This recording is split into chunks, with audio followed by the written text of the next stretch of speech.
Last Thursday, December 14, 2017, students at Lusher High School received information or heard threats that were told to them by another student that he was planning to shoot the school up on Friday, December 15th.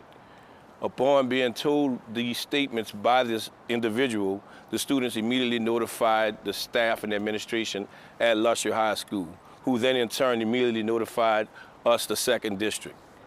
We then obtained a warrant for this known juvenile's arrest for terrorizing threats against the school.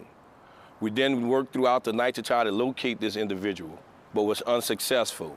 On Friday, we contacted the father in an attempt to have the kid turn himself in to no avail. Initially, the father did make arrangements to meet with us, but then he declined.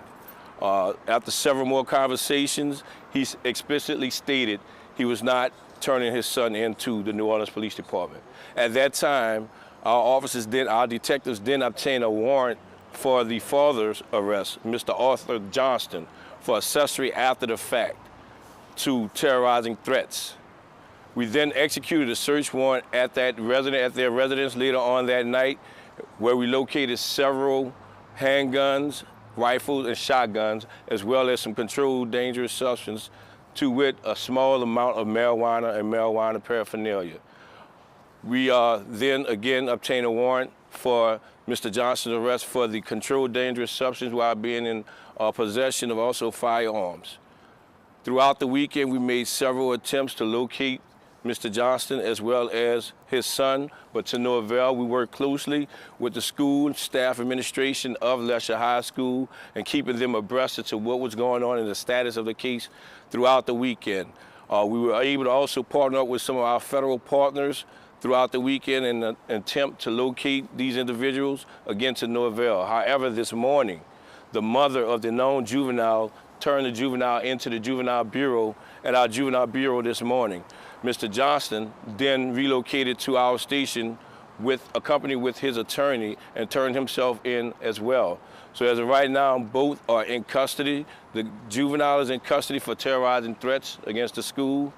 The father, Mr. Arthur Johnston, is in custody for accessory after the fact to terrorizing threats, as well as possession of a controlled dangerous substance while being in possession of firearms or weapons, as well as threats against New Orleans police officers as well. We would like to say that we take incidents like this very serious. We'd like to encourage any and everyone, just as these students did, when you see something, say something. It's very important that you do so that we can take an appropriate action. We do anticipate when we are given this type of information, we reach out to the parents and our lawyers of students or individuals partaking in any type of criminal activity to work with us and getting this person off the street. This is a very unfortunate incident. It triggered a lot of repercussions behind this with regards to parents and students not feeling safe. Unfortunately, some kids did not go to school this morning as a result of this. So we do encourage you to work with the police department when you hear or see something of this magnitude, because this is very serious. And I would like to commend the students for coming forward and saying something. I would like to commend the staff for reporting it to us immediately and working with us throughout this weekend and trying to locate this father and son.